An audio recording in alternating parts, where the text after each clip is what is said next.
की रणनीति में, सामरिक रणनीति में, सुरक्षा नीति में, लेकिन उसकी चर्चा भारत में नहीं की जा रही है। भारत में इसकी चर्चा इसलिए नहीं की जा रही है कि ये भारत को सूट नहीं कर रही है।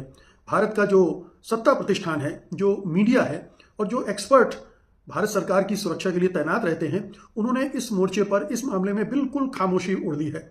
वो किसी तरह की कोई बातचीत नहीं कर रहे हैं कि अमेरिका ने जो अपनी 2026 की अमेरिकी नेशनल डिफेंस स्ट्रेटजी का ऐलान किया है, अभी 23 जनवरी को ही जारी की गई थी, उसमें ट्रंप ने इतने बड़े बड़े परिवर्तन कर दिए हैं कि उससे भारत को एक बड़ा झटका लगना तय है।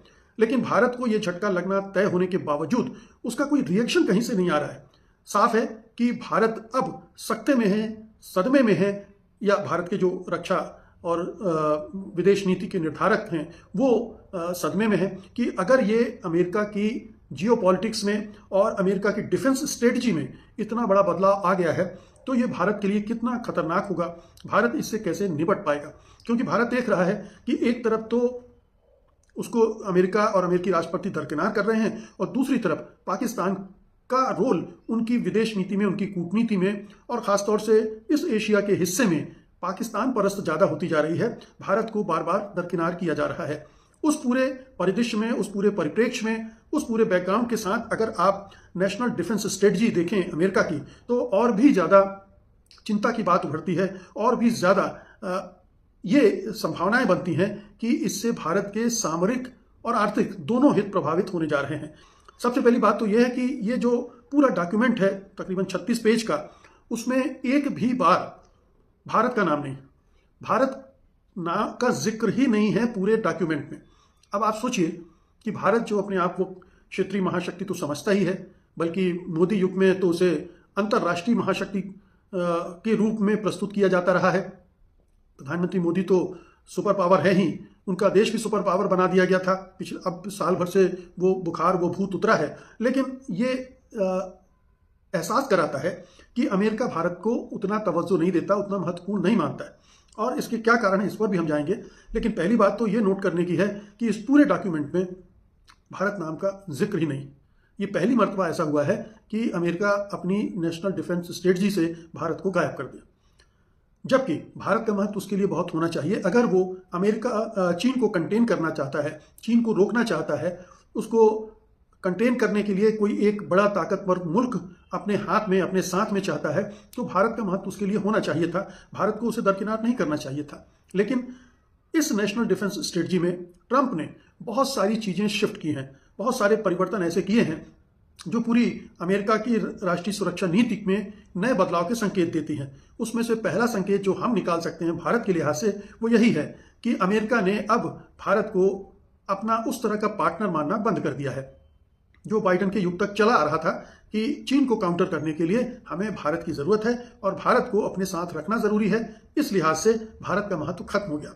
अब इसका दूसरा एक पक्ष देखिए, इस डिफेंस स्ट्रेटजी में यह भी शामिल किया गया है कि चीन अब शत्रु नहीं है, शत्रु देश नहीं है।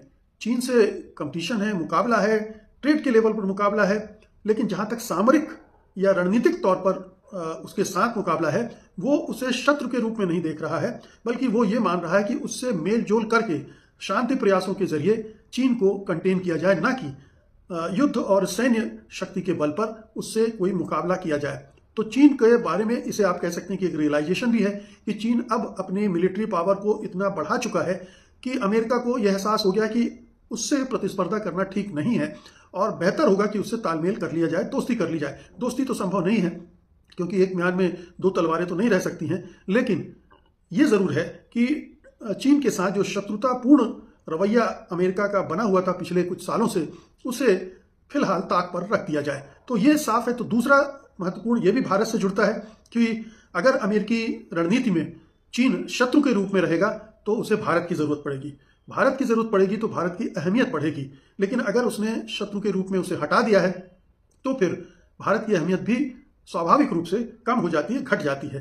तो अमेरिका ने यह दूसरा खेल कर दिया है अपनी नेशनल डिफेंस स्ट्रेटजी में कि उसने चीन को अपना दुश्मन मानना ही बंद कर दिया है। तो भारत वैसा दोस्त नहीं रहेगा, चीन वैसा दुश्मन नहीं रहेगा। तो ये दोहरी मार भारत पर पड़ रही है।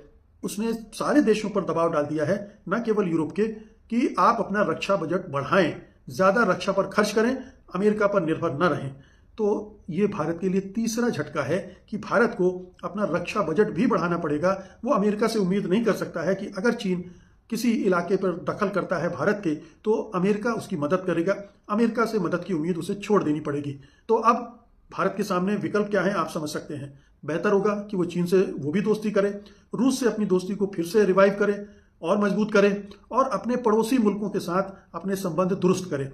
ये उसके लिए मोदी सरकार के लिए थोड़ा मुश्किल काम है, थोड़ा क्या बहुत मुश्किल काम है, क्योंकि वो संबंध बिगाड़ने में उस्ताद हैं, संबंध सुधारने में, बनाने में उन्होंने अभी अपनी कोई कौशल नहीं दिखाया है। इसलिए उनसे उम्मीद बहुत कम है। तो ये एक नई तरह की स्थिति बन गई है जिसमें बहुत सारी समस्याएं भारत के लिए खड़ी होनी है। भारत के लिए, जैसा मैंने कहा कि पाकिस्तान को तो चीन का भी सहयोग मिल रहा है, अमेरिका का भी सहयोग मिल रहा है, यानी दोनों सुपर पावर उसको एक सहयोग दे रहे हैं, उसके साथ खड़े हैं। ऐसी सूरत में, और पाकिस्तान ने सऊदी अरब के साथ भी पैक्ट कर लिया है, तुर्की के साथ भी पैक्ट हो रहा है, और जिस इस्लामी नाटो की बात मैंने एक बार कही थी अपने प्रोग्राम में, उसको बनाने की दिशा में वो अग्रसर है। तो पाकिस्तान एक तरफ अपने आप को कहीं बेहतर जगह पर स्थापित कर पा रहा है और भारत लगातार नीचे खिसकता जा रहा है। अब अमेरिका की नज़र में भी उसका महत्व नीचे गिर गया है। ऐसी सूरत में भारत के पास क्या बचा है? भारत के पास अब एक ही रास्ता बचा है, और वो ये है कि जिन्हें वो अभी तक अपना शत्रु बनाए हुए था उनसे दोस्ती करे, युद्ध को दूर करे, चाहे वो चीन से हो चाहे पाकिस्तान से हो। कैसे युद्ध से हटे, जब पूरी चीन की जो पूरी ग्रोथ है, चीन की जो पूरी ग्रोथ स्टोरी है, उसका सबसे बड़ा हिस्सा यही है कि उसने इन पिछले 40-50 सालों में कोई भी युद्ध नहीं लड़ा है, कोई भी किसी भी युद्ध में नहीं उलझा है जो कि उसके इकोनॉमिक ग्रोथ को प्रभावित कर सके।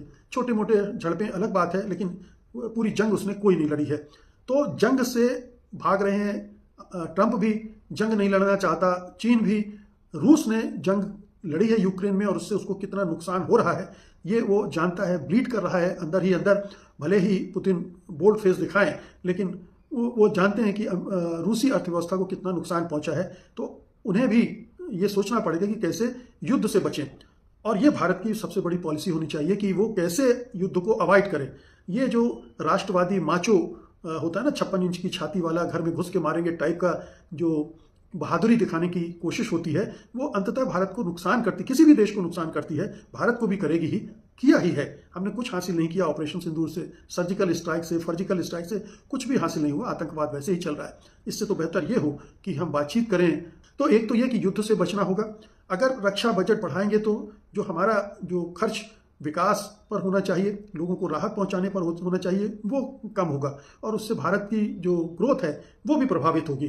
तो ये भी देखना होगा कि युद्ध से कैसे बचें, रक्षा बजट न बढ़े और अपनी शांति की और स्थिरता की को सुनिश्चित किया जा सके। किसी पड़ोसी देश पर धमकी और धौंस दपट से काम नहीं बनेगा, चाहे वो पाकिस्तान हो चाहे बांग्लादेश हो, क्योंकि जहां आप धमकाने जाएंगे वो देश किसी दूसरे का दामन पकड़ लेगा और आप ही के हितों पर चोट करेगा, जैसा पाकिस्तान कर रहा है और जैसा बांग्लादेश जिस रास्ते पर चल रहा है वो भी वही करेगा। तो ये सारी चीज़ें हैं जो सबक लेने की चीज़ है। लेकिन सबसे बड़ा निचोड़ ये है कि अमेरिका ने एक बहुत बड़ा झटका प्रधानमंत्री मोदी, उनकी सरकार और भारत को दे दिया है सुरक्षा के मामले में। और ये सुरक्षा का मुद्दा केवल सुरक्षा तक सीमित नहीं है, बल्कि बहुत सारे आर्थिक हित भी इससे जुड़े हुए हैं। दोस्तों, बड़ी खबर है। ट्रंप साहब ने अमेरिका में बोर्ड लगा दिया है हम हिंदुस्तानियों के लिए, इंडियंस नॉट अलाउड। अभी भी समझ नहीं आ रहा हो तो भैया समझ जाओ, Indians not needed, Indians not required, Indians not allowed. आप यहां आ गए तो आपको नौकरी नहीं लेने दूंगा, हथकड़ियों बेड़ियों में वापस भेज दूंगा। जितने भी H-1B वीजा और वर्क वीजा के इंटरव्यूज थे जो दिसंबर 2025 में होने थे, उन्हें पोस्टपोन करके पहले फरवरी मार्च में टाला गया, फिर उसके बाद जुलाई में टाला गया, फिर अक्टूबर में टाला गया। अब सारे के सारे ये वीजा टालकर 2027 में भेज दिए गए हैं। बुलडोज कर दिया पूरा का पूरा, बुलडोजर।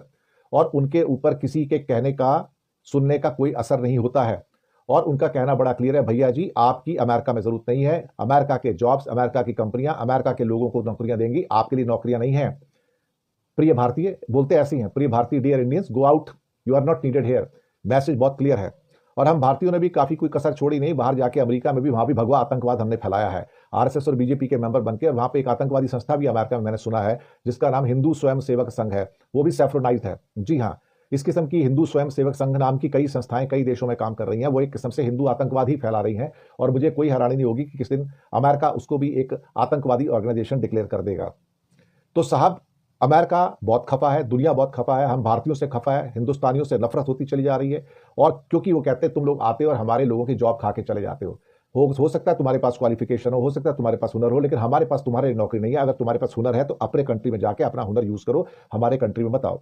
तो सारे के सारे जो वर्क वीजा थे उनके इंटरव्यू पोस्टपोन कर दिए, पोस्टपोन करके सारे के सारे भेज दिए साहब, सो कॉल्ड 2027 में पोस्टपोन कर दिए हैं।